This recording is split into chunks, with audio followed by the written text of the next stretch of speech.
आज हम समझेंगे फैक्टराइजेशन, उसके अंदर specifically splitting the middle term के कंसेप्ट को।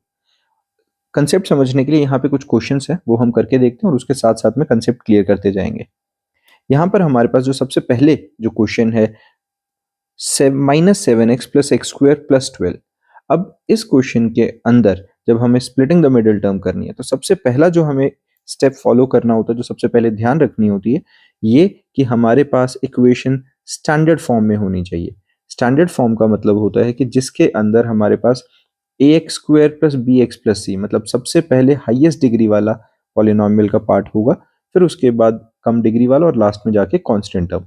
एग्जैक्टली इस फॉर्मेट में पहले इसे रीअरेंज कर लेते हैं। जैसे यहाँ पे -7x है तो इसको अगर मैं रीअरेंज करूंगा तो हमारे पास x² -7x + 12 की फॉर्म में लिखेंगे। अब जो नेक्स्ट स्टेप आती है हमारे पास स्प्लिटिंग द मिडिल टर्म, उसके अंदर हमें इस टर्म और इस टर्म को मल्टीप्लाई करना होता है। जब हम इसे मल्टीप्लाई करेंगे तो हमारे पास आएगा 12x²। अब हमें कोई ऐसे दो नंबर चाहिए हैं जिनको मल्टीप्लाई करके 12x² आए और प्लस या माइनस करके -7x आए। तो हमें बेसिकली 7 को हमें उन दो नंबर्स में ब्रेक करना है जिनका प्रोडक्ट 12x² आए। इसीलिए इसे स्प्लिटिंग द मिडिल टर्म कहते हैं, क्योंकि हम मिडिल टर्म को ही इस तरीके से दो नंबर्स की फॉर्मेट में ब्रेक करके लिखेंगे जिससे कि वो दो एक्सट्रीम टर्म्स के प्रोडक्ट के बराबर आए। अब जैसे 12x² है, अगर मैं x² को अभी साइड रखता हूँ और मैं 12 को इस तरीके से ब्रेक करना चाहता हूँ जिस दो नंबर्स में जिसका एडिशन ही है, सब्ट्रैक्शन 7 आए, तो एलसीएम लेके ब्रेक कर लेते हैं पहले इसे। 12 का जब हम एलसीएम ले रहे हैं तो हमारे पास ऐसा कुछ आएगा। अब एलसीएम लेने का लॉजिक क्या होता है कि इसमें अगर हम कंपेयर करें, जैसे 2 2s are 4, 4 3s are 12, तो ये जो 4 है और ये 3 है, इन दोनों का सम क्या बन रहा है? 7 बन रहा है। तो एलसीएम लेने से बेसिकली ये एलसीएम वाली कोई स्टेप नहीं है, लेकिन एलसीएम लेने से वो हमें ब्रेकेज दिख जाती है जिसकी वजह से हमारी इमेजिनेशन थोड़ी आसान हो जाएगी। तो इसमें हमें पता चल गया था कि हमने 12 को बेसिकली किस तरीके से ब्रेक किया, 4 × 3 = 12 और 4 + 3 = 7। तो हम x², अब यहां हमें -7 चाहिए, तो अगर मुझे -7 चाहिए है तो मैं -4 टाइम्स -3 करूं जब भी 12 आएगा, और अगर मैं -4 -3 लिखूंगा तो -7 आएगा। और अगर मैं यहाँ साथ में x लगा देता हूं तो 12x² बनेगा कि नहीं? तो इसमें -4x -3x, तो ये -7x बन जाएगा। इस तरीके से अब हम 7x को ब्रेक करके लिखेंगे -4x -3x + 12। तो ये वाला पार्ट क्लियर है कि हमने 7 को, जो हमारे पास था -7 को, हमने -4x और -3x के टर्म्स में ब्रेक कर लिया। अगर हमने ऐसा किया है तो अब हमारे पास जो ये टर्म्स हैं, पहली दो टर्म और फिर जो नेक्स्ट दो टर्म्स हैं, इनके अंदर से जो जो कॉमन फैक्टर निकल सकता है वो निकालते हैं। जैसे फर्स्ट टू टर्म्स में से x कॉमन आ सकता है तो x -4। नेक्स्ट टर्म में से, अब यहाँ बहुत ध्यान से देखने वाला पार्ट है, ये जो बीच में माइनस है हम उसी साइन के साथ कंटिन्यू करेंगे, और यहाँ से अब इन दो टर्म्स में से जो कॉमन आएगा, 12 और -3 में से अगर मैंने -3 कॉमन लिया तो x बना प्लस।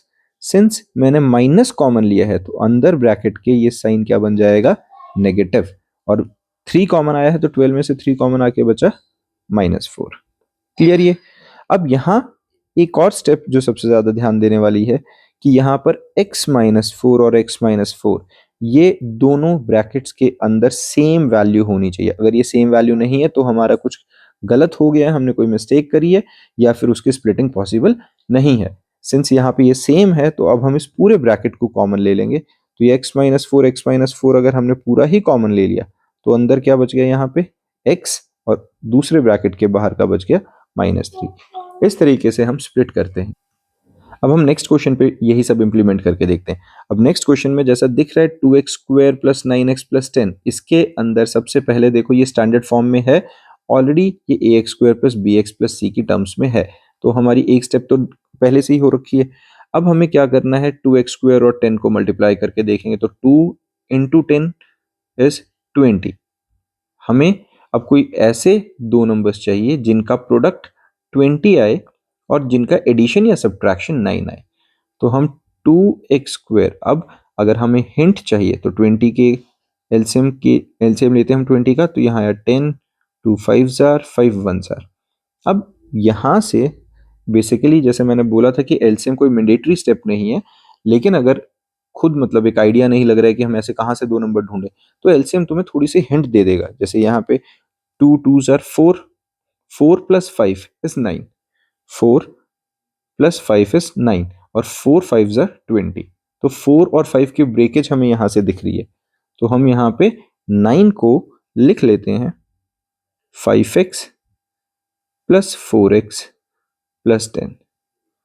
इस तरीके से हमने 9 को 5 और 4 में ब्रेक कर दिया और 5x और 4x मल्टीप्लाई होकर 20x² बनेंगे।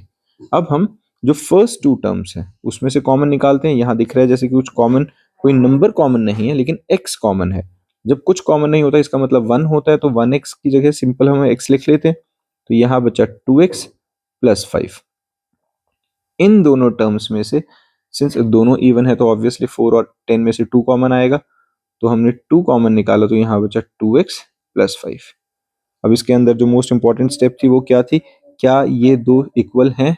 अगर ये दोनों ब्रैकेट्स इक्वल आ रही हैं तो इसका मतलब हम ठीक कर रहे हैं। अब यहाँ से ये पूरी ब्रैकेट कॉमन निकालेंगे, 2x प्लस 5, तो हमारे पास बचा x और यहाँ बचा प्लस 2, और ये हमारे पास फाइनल आंसर आ जाता है।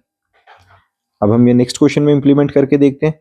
नेक्स्ट क्वेश्चन में हमारे पास 6x² माइनस 6, अगर हम मल्टीप्लाई करेंगे 6x² times minus 6 is minus 36x²। अब हमें कोई ऐसे दो नंबर चाहिए जिनका प्रोडक्ट 36x² आए और एडिशन या सब्ट्रैक्शन माइनस 5x आए। तो हम 36 का हिंट के लिए एलसीएम लेके देख लेते हैं। 2 18s are, 2 9s are, 3 3s are, 3 1s are। हमें चाहिए 5। अब 3 3s are 9, 2 2s are 4, 9 minus 4 is 5। तो इस तरीके से हमें हिंट मिल सकती है एलसीएम से। तो 6x² minus 9x plus 4x minus 6। अब यहाँ एक और चीज ध्यान देने वाली क्या है कि देखो, -9 प्लस 4 इज -5, और -9 को अगर तुम +4 से मल्टीप्लाई करोगे तो रिजल्ट भी -36 ही आएगा, जो हमें चाहिए भी था। 6 इंटू -6 हो गया -36 ही चाहिए था। अब पहली दो टर्म्स में से जो कॉमन आएगा वो निकालते हैं और फिर अगली दो टर्म्स में से। पहली दो टर्म्स में कॉमन आ रहा है 3x, हमारे पास बचा 2x माइनस 3, और नेक्स्ट टू टर्म्स में से 2 कॉमन आ रहा है तो 2x माइनस 3।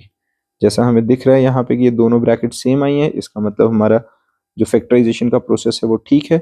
अब पूरी इस ब्रैकेट को कॉमन लेते हैं, 2x माइनस 3, हमारे पास यहाँ बचा 3x प्लस 2। डन। इसी तरीके से अब हमारा जो फोर्थ क्वेश्चन है उसको देखते हैं। 3x² minus 19x plus 16। अब हमें 3x² और 16 को मल्टीप्लाई करके देखना है। 16 times 3, 3 6 are 18, 3 1 are 3 and plus 1 4, 48। हमें कोई दो ऐसे नंबर चाहिए जिनको मल्टीप्लाई करके 48x² आए और प्लस और माइनस करके 19 आए, माइनस 19। तो हम हिंट के लिए 48 का एलसीएम लेते हैं। 24 are, 12 are, 2 6 are, 2 3 are, 3 1 are। अब यहाँ देखो, 2 2 are 8, 2 2 are 4, 4 2 are 8, 8 2 are 16, और 16 प्लस 3 इज 19। तो यहाँ से हमें फिर हिंट मिल गई एलसीएम की हेल्प से कि 16 प्लस 3 जो हमारे पास आया वो 19 बन रहा है, लेकिन हमें -19 चाहिए। अगर -19 चाहिए तो हम यहाँ क्या लिखेंगे, 3x² minus 16x minus 3x, क्योंकि माइनस और माइनस होके क्या होंगे प्लस, लेकिन साइन आएगा माइनस का, और इन नेगेटिव नेगेटिव को अगर मल्टीप्लाई करेंगे तो आंसर पॉजिटिव ही आएगा, जो कि हमें 48x² पॉजिटिव चाहिए भी था। अब इन दो टर्म्स में से कॉमन निकालते हैं। फर्स्ट टू टर्म्स में से क्या कॉमन आ रहा है, 3 और 16 में कोई कॉमन फैक्टर नहीं है, लेकिन x दोनों टर्म्स में कॉमन है, तो हमने x बाहर निकाला, ये निकला 3x minus 16। Next to terms के अंदर से कुछ कॉमन नहीं है, यहाँ नेगेटिव साइन था तो सेम नेगेटिव हम यहाँ लगाएंगे, माइनस, सिंस कॉमन कुछ नहीं है तो एक तरह से वो 1 हुआ, तो -1 कॉमन निकला तो अंदर बचा 3x, साइन चेंज हो जाएगा नेगेटिव कॉमन लेने की वजह से, और +16 का -16 बन जाएगा। ये +16 का -16 क्यों बना है? क्योंकि इस +16 के अंदर से हमने -1 कॉमन लिया है, इसीलिए इसका साइन चेंज हो गया है। क्लियर है ये? अब हमारे पास यहाँ पर जैसे हम देख सकते हैं कि ब्रैकेट सेम आया है, इसका मतलब हमने ये जो कॉमन लेने के बाद जो ब्रैकेट्स बने हैं वो सेम है, मतलब हमारी फैक्टराइजेशन की स्टेप ठीक चल रही है। तो पूरा अब ये ब्रैकेट कॉमन लेते हैं, 3x - 16 and we are left with x - 1। ये हमारे पास इसका फाइनल रिजल्ट आ गया फैक्टराइज करके। इसी तरीके से एक स्क्वायर रूट का और क्वेश्चन करते हैं हम। अब जैसे यहाँ स्क्वायर रूट में दिख रहा है √2x² और 5√2। अब देखने में स्टूडेंट्स को काफी कॉम्प्लिकेटेड लगता है कि स्क्वायर रूट के अंदर फैक्टराइजेशन कैसे होगी, लेकिन कुछ अलग से कुछ नहीं करना, सिंपल जो स्टेप्स हैं उसी को फॉलो करते हैं। √2 टाइम्स √2x² टाइम्स 5√2। अब जब इनको मल्टीप्लाई करेंगे, देखो x² तो सेपरेट है, अलग लिख लेते हैं। √2 इंटू √2 वो क्या बनेगा? √2 टाइम्स √2, 5x²। अगर मैं 5 टाइम्स x² में ऐसे लिखूं तो √2 टाइम्स √2 क्या बनता है? 2। तो 5 times 2x² which is equal to 10x²। तो हमें बेसिकली इन दो टर्म्स को मल्टीप्लाई करके हमें रिजल्ट क्या मिला है? 10x²। अब हमें कोई दो ऐसे नंबर ढूंढने हैं जिनको मल्टीप्लाई करके 10 आए और प्लस माइनस करके 7 आए। तो 10 को हम ब्रेक करेंगे तो 5 टाइम्स 2 और 5 प्लस 2 इज 7, 5 2s आर 10। तो √2x² plus 2x plus 5x plus 5√2। अब मेरे को पहली दो टर्म्स और नेक्स्ट दो टर्म्स में से कॉमन देखना है। अब यहाँ पर x तो कॉमन है, पर जो ये 2 है इसको मैं √2 टाइम्स √2 लिख सकता हूँ, क्योंकि मल्टीप्लाई हो गया वो 2 ही बनेगा। तो यहाँ से हमें दिख रहा है कि ये √2 दोनों टर्म्स में से कॉमन निकाला जा सकता है। और अगर मैं एक √2 बाहर निकाल दूंगा तो सिर्फ हमारे पास ब्रैकेट के अंदर एक अकेला √2 बच जाएगा।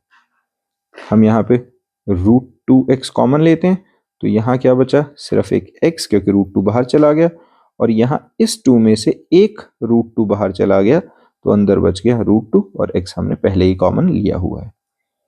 ऐसे ही अब इस नेक्स्ट में से 5 और 5 सेम है, दोनों में से 5 कॉमन आ सकता है, तो हमने 5 कॉमन लिया, अंदर बचा x प्लस √2। जैसा हम देख सकते हैं कि हमारे पास ब्रैकेट के अंदर सेम वैल्यूज आई हैं, मतलब स्टेप्स ठीक चल रही हैं, तो पूरा ब्रैकेट कॉमन लिया x प्लस √2, हमारे पास बचा 2√x प्लस 5। तो ये बचा √2x प्लस 5, और ये हमारे पास फैक्टराइजेशन की स्टेप कंप्लीट हो जाती है। इसी तरीके से हम जो भी क्वेश्चन होंगे हर किसी के अंदर इन्हीं स्टेप्स को फॉलो करके उनकी स्प्लिटिंग द मिडिल टर्म हम कर सकते हैं। इसके बाद अगर किसी को और कोई डाउट आता है, किसी भी तरीके का कोई क्वेश्चन है जिसमें स्प्लिटिंग में इशू है, तो कमेंट सेक्शन में मेंशन करिए। उसी के ऊपर नेक्स्ट लेक्चर उन्हीं आपके डाउट्स के अकॉर्डिंगली अपडेट किया जाएगा। Thank you.